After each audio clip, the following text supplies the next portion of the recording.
जय माता दी दोस्तों, एक बार फिर से हम आपको लेकर चलते हैं सहारनपुर रेलवे स्टेशन से करीब 42 किलोमीटर दूर शिवालिक पर्वतों की तलहटी पर बसे माता शाकुंभरी देवी मंदिर के दर्शन कराने के लिए।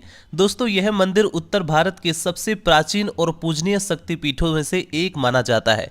यहाँ पर दोस्तों आप बस की मदद से भी आ सकते हैं या पर्सनल व्हीकल की मदद से भी आ सकते हैं। मंदिर से 1-2 किलोमीटर पहले ही आपको होटल्स भी देखने को मिल जाते हैं। दोस्तों, माता शाकुंभरी देवी धाम में पिछले 1 साल से डेवलपमेंट का कार्य चल रहा है। ऐसा माना जाता है कि माता शाकुंभरी देवी मंदिर के दर्शन करने से पहले बाबा भूरादेव जी मंदिर के दर्शन कर लेने चाहिए। तो चलिए दोस्तों, आपको लेकर चलते हैं माता शाकुंभरी देवी धाम में बाबा भूरादेव जी मंदिर के दर्शन कराने के लिए, जो कि माता शाकुंभरी देवी मंदिर से लगभग 1 किलोमीटर पहले ही पड़ता है। यहाँ पर दोस्तों आप प्रसाद चढ़ा सकते हैं। इसके अलावा दोस्तों आप यहाँ पर काफ़ी अच्छे फोटोज भी क्लिक कर सकते हैं। दर्शन करने के बाद दोस्तों अब हम यहाँ से चलेंगे माता शाकुंभरी देवी धाम में। दोस्तों, एक पुरानी कथा के अनुसार एक समय धरती पर भयंकर अकाल पड़ा। चारों ओर अन्न, फल, जल और वनस्पति का अभाव हो गया। उस समय देवताओं और ऋषि मुनियों ने मां भगवती से प्रार्थना की वे संसार को जीवन प्रदान करें।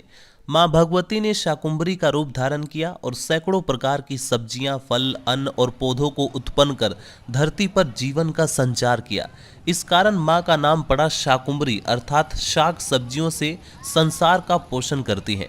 दोस्तों, यदि आप यहाँ पर पहुँचते हैं तो यहाँ पर और भी कई सारे मंदिर है और रिसेंटली यहाँ पर एक भोजनालय यानी कैंटीन की भी सुविधा उपलब्ध कराई गई है। जितने भी श्रद्धालु ऐसे हैं जो कि दूसरे श्रद्धालुओं के लिए प्रसाद का आयोजन करवाना चाहते हैं तो यहाँ से भी कांटेक्ट कर सकते हैं। चलिए दोस्तों, अब हम चलते हैं माता शाकुंभरी देवी मंदिर के मुख्य परिसर की तरफ। दोस्तों, मां शाकुंभरी देवी धाम में आज बहुत ही कम संख्या में श्रद्धालु पहुंच पाए हैं। नवरात्रि के दिनों में यहां पर श्रद्धालुओं की बहुत ही लंबी लाइन लगती है, काफी ज्यादा भीड़ देखने को मिलती है। बाहर से दोस्तों मंदिर का दृश्य कुछ इस प्रकार से देखने को मिलता है। अभी दोस्तों हम आपको लेकर चलते हैं मंदिर के मुख्य परिसर में, लेकिन यहाँ पर दोस्तों आपको ध्यान देना है, मंदिर के मुख्य परिसर में वीडियोग्राफी अलाउ नहीं है। इसलिए दोस्तों हम आपको अंदर का सीन नहीं दिखा सकते हैं। यदि आप भी अंदर वीडियोग्राफी करते हैं तो वो अलाउ नहीं है, इसलिए वीडियोग्राफी क्लोज कर दें। फाइनली दोस्तों हमने मां शाकुंभरी देवी धाम में मंदिर के जस्ट आगे की तरफ एक हिडन तालाब को देख तो लिया है, लेकिन ये जो तालाब आप देख रहे हैं बारिश के समय में काफ़ी अच्छा और बेहतरीन वाटर इसमें देखने को मिलेगा, लेकिन अभी आप देखेंगे काफ़ी गंदा पानी है। हालांकि थोड़ा थोड़ा जल ऊपर से पहाड़ों से आ रहा है। दोस्तों, मां शाकुंभरी देवी धाम में हिडन वाटरफॉल दिखाने के बाद अब मैं आपको लेकर चलता हूं, माता काली की गुफा के दर्शन कराता हूं। और रास्ते में जो नज़ारा होता है बड़ा ही प्राकृतिक दृश्य देखने को मिलता है, तो चलिए आपको दिखाते हैं। कुछ लोग तो दोस्तों मां काली के दर्शन करने के लिए कार लेकर आ चुके हैं, कई लोग बाइक से भी वहां तक पहुंच जाते हैं। तो यदि आप अपने बाइक के माध्यम से आना चाहते हैं तो आ सकते हैं। फ़िलहाल कोई प्रॉब्लम नहीं है, क्योंकि नवंबर या दिसंबर के महीने में बरसात नहीं होती है तो दिक्कत नहीं है। लेकिन अगर आप लोग मई जून के महीने में आते हैं तो ख़तरा है, क्योंकि उन दिनों बरसात का मौसम रहता है, अचानक पानी आ जाता है और आपकी गाड़ियाँ, आपकी कारें सब बह जाएंगी।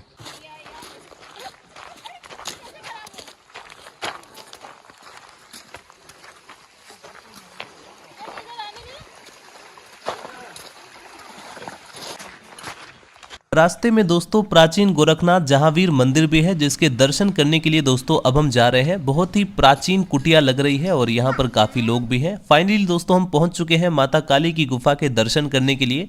और यहाँ से देखिए गुफा का बाहर से दृश्य कुछ इस प्रकार से दिखाई देता है। बहुत बड़ी गुफा नहीं है, आप यहाँ पर एंटर कर सकते हैं। फाइनली दोस्तों अब हम निकलते हैं माता छिन्नमस्ता देवी मंदिर के दर्शन करने के लिए। और रास्ते में दोस्तों यहाँ पर मेले में आप कुछ भी खरीद सकते हैं, जैसा कि यदि आप वो लोग अपने परिवार के साथ आ रहे हैं, अपने बच्चों के साथ आ रहे हैं, तो यहाँ पर आप लोग सामान खरीद सकते हैं। बाकी दोस्तों आपकी जानकारी के लिए बता दें, यदि आप लोग बस से माता रानी के दरबार में आते हैं तो लगभग 60 रुपये किराया आपका लग जाता है। चलिए दोस्तों अब हम चलते हैं माँ छिन्नमस्ता देवी मंदिर के दर्शन करने के लिए। माँ छिन्नमस्ता देवी मंदिर के दर्शन करने के लिए आपको कुछ सीढ़ियाँ चढ़नी पड़ती है। सीढ़ियों को चढ़ने के बाद आप यहाँ पर दर्शन करेंगे।